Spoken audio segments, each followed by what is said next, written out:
Hey everybody, Jabman025 here. Today I'm looking at Gyunei Guss's Jagd Doga. This is from the movie Char's Counterattack. And this is an RE100 or Reborn 1100 kit, if you want to call it that. Always liked this design. I thought it was a neat looking kit. Decided to pick one up when I saw it in my local hobby shop. Now starting off, this kit is big and this kit is bulky. Remember, this is Char's Counterattack. All the Xeon suits are friggin' huge. Sazabi included. Gets a little waist movement that's pretty good there. This whole thing is hollow. There's no real inner frame to speak of, but like I said, RE100. Decent movement out of the head. Those eyes you see on the front forehead piece there, those are stickers. They work okay. You can take off that and you can move the mono eye. It's literally just grab it and move it. And it's kind of difficult to move, honestly. It's a little awkward. Doing with your fingers is tricky. I used a sticker for the mono eye. There is a clear piece there. You can paint it if you want. It's up to you. But it gets the job done. Just they could have done it better. Arms on. Big, bulky arms. Lots of thrusters. The thrusters are well done because you don't have to paint any of that red on the inside of the thrusters. Nope, that's already done for you. The big binders on each side. I like the red in between the thrusters on there too. They're the vents. The funnels are very well done, and they look just like the funnels from the Sazabi Verka. When I was building, it's like, cool, this is the Sazabi Verka funnels. They're the exact same thing. But they're not. And I'll show you why in a little bit. Now, they go onto these binders, and they like hook right in, and they don't seem that strong. They seem like they want to fall off all the time. But, shake test. No, they don't fall. But everything else kind of goes wonky. Legs go flying out, arms, balance is all off the kilter. It's weird. Ankles are good in terms of posability, but they're actually a little too loose for my liking. They kind of want to go everywhere.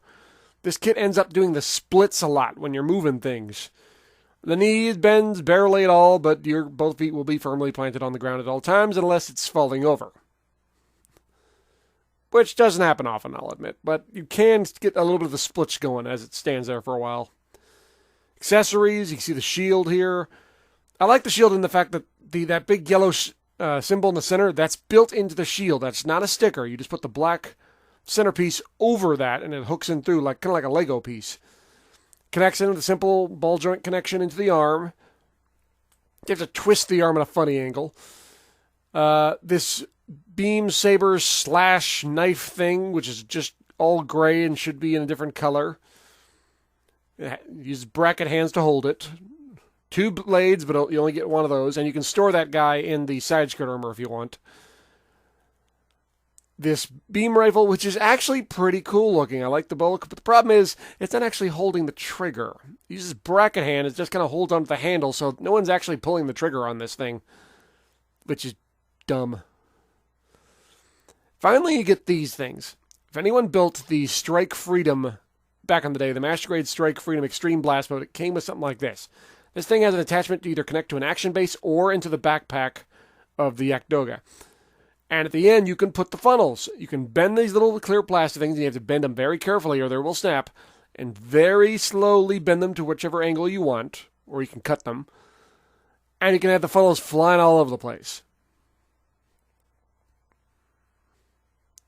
Now, here's what I said. I thought, oh, these are the exact same things. I can use this same piece for the Sazabi Verka, but you can't. The thruster on the Jagd Doga's one is slightly bigger, so that clear rod will not fit in Sazabi's Verka, which annoyed the heck out of me. Decal them up. Nothing really to write home about on the decals here. Very simple. All sticker. There is a ton of lining to do on this kit. But the lining does make it look better. But, you know, decals are, they're there. And what this kit really reminds me of is the Jagd Doga. Except for one difference. The Jagd Doga is so much better than this kit. Jagd Doga is a master grade, and it is in every single solitary way better than the Jagd Doga. Basically, what this tells me is we really should have got a master grade Jagd Doga. Jagd Doga is so much better than this kit in every conceivable way. Final thoughts on this kit. I'm not going to give this a thumbs up based on the simple fact of my definition of a thumbs up. My definition is, if I could go back in time and tell myself not to buy it, would I? And I would. I'd say, don't bother with this kit. It's not worth your time. Because there's nothing really that great about this kit. There's nothing really that bad about this kit either, but there's nothing that makes me go, oh, wow, this is really fun to have in a collection. But there's nothing that makes me go, man, this thing stinks. It's terrible. But it's just there. Jagd Doga. Whoop-de-friggin'-do. So, yeah, take that for what it's worth. It's an RE100 kit. It does what RE100 kits does. It looks okay. Accessories are okay. It's okay. It's a good way to describe this kit. It's okay. It's not good. Not bad. It's okay. But it's not getting a thumbs up for me. If I could go back in time and said, don't bother with this kit, I would. But I can't. Yay.